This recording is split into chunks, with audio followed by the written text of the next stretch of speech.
மக்களே, எல்லாரும் எப்படி இருக்கீங்க? இதயம் இடைவெளி அடுத்த பகுதியோட வந்திருக்கிறது உங்கள் தோழி பரணி உஷா. கதைக்குள்ளே போகலாம்.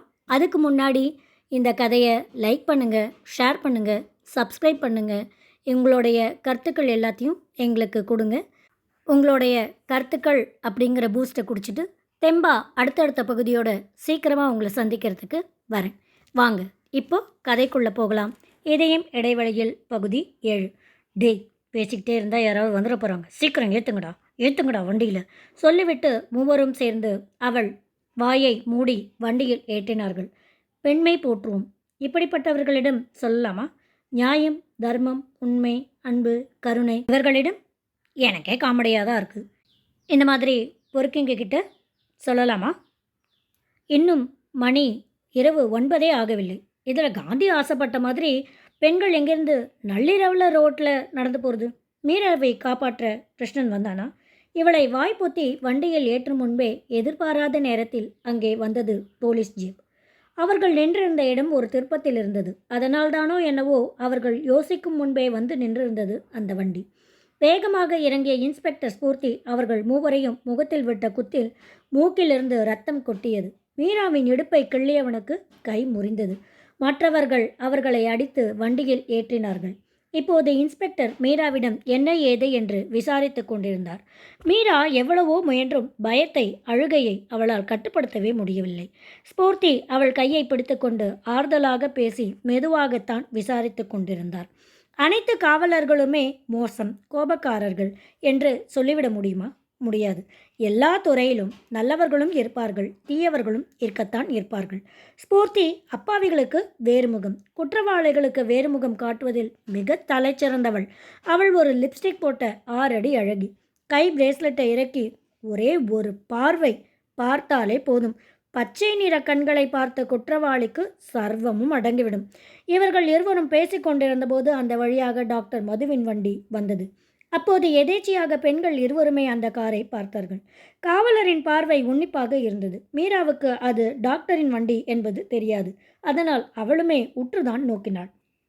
மீரா நின்று கொண்டிருப்பதை பார்த்துவிட்டு வண்டியை ஓரம் கட்டிவிட்டு அவர்கள் அருகில் வந்தார் டாக்டர் மது.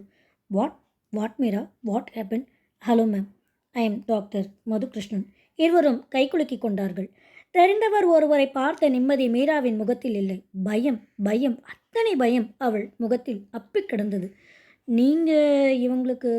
இவங்க மீரா என்னோடய ஃப்ரெண்டு. என்னாச்சு? Any problem? இருவரையும் மாற்றி மாற்றி பார்த்தன அவரின் தேன் நிற கண்கள்.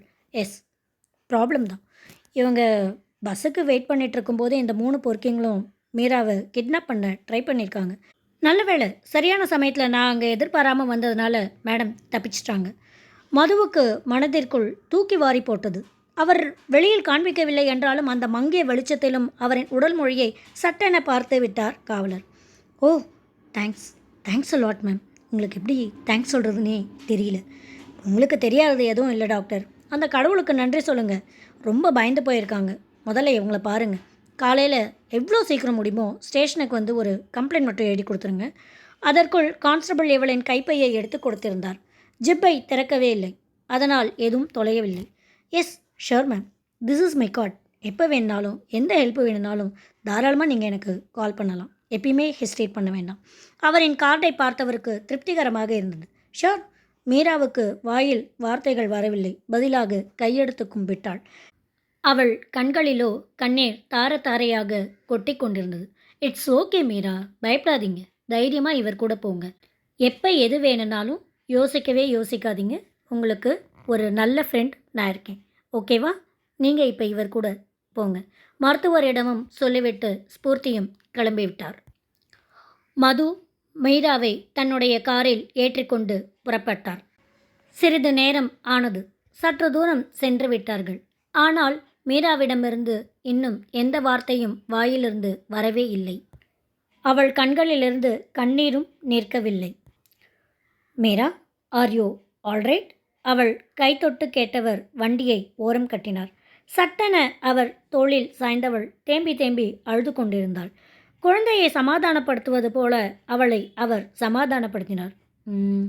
ஓகே, ஒன்றும் இல்லை, பயப்படாத, அதான் நான் வந்துட்டேன்ல, ஒன்றும் இல்லை, பத்திரமா வீட்டுக்கு போயிடலாம், சரியா?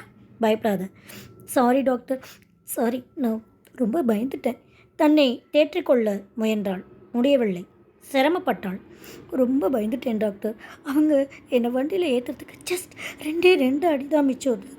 மேடம் இன்னும் ஒரே ஒரு நிமிஷம் லேட்டாக வந்திருந்தாங்கன்னா கூட நான் இப்போ இந்த நேரம் எங்கே எப்படி இருந்திருப்பேன்னு தெரிஞ்சிருக்காது. 2 பெண் குழந்தைகளை வளர்ப்பவருக்கு தெரியாதா? அவரும் அவளை தோளோடு சேர்த்து தைரியம் சொன்னார். பேச்சை மாற்றும் விதமாக காரை ஸ்டார்ட் செய்தவர், Meera, how is your mom? கண்களை துடைத்து கொண்டவள், yes doctor, she is fine now. இன்றைக்கி தான் டிஸ்சார்ஜ் பண்ணாங்க. 2 டேஸ் தங்கச்சி கூட இருக்கேன்னு போயிருக்காங்க. என் கூட இருந்தால் அவங்களுக்கு மறுபடியும் ஹார்ட் அட்டாக் வந்துடுமா? அப்போ 3வது நாள் வராதா? அவரால் கேட்காமல் இருக்க முடியவில்லை.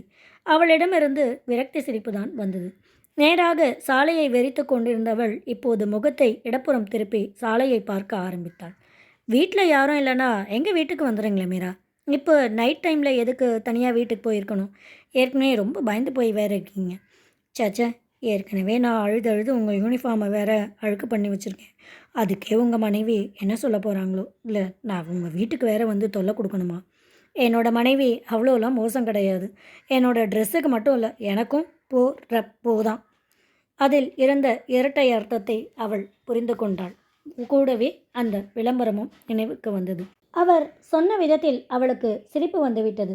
வாய் சிரித்து கொண்டிருந்தாலும் அவருடன் போகலாமா வேண்டாமா என்று மனதில் பட்டிமன்றம் ஓடிக்கொண்டிருந்தது. தீர்ப்பு என்ன வந்தது மீரா?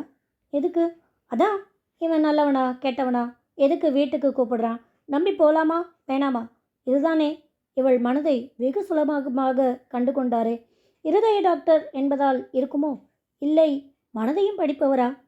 இல்லை இல்லை, மீராவோடைய மனசை மட்டும் படிக்கிறவராக இருப்பாரோ?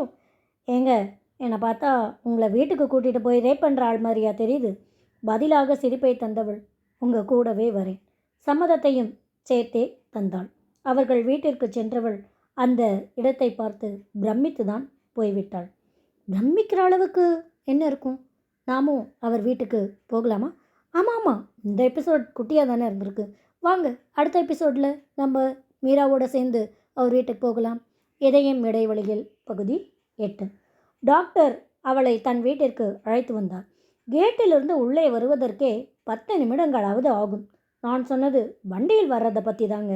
அப்படின்னா நடந்து வரத்துக்கு விடுங்க, வேறு ஏதாவது வழி இருக்கும். இல்லாட்டி இவ்வளோ தூரம்லாம் நடந்து வர முடியுமா? அங்கே சுற்றி வர பெரிய தோட்டம் இருந்தது. அந்த இரவு நேரத்திலும் அங்கே மலர்கள் பூத்து குலுங்கியது நன்றாகவே கண்களுக்கு தெரிந்தன.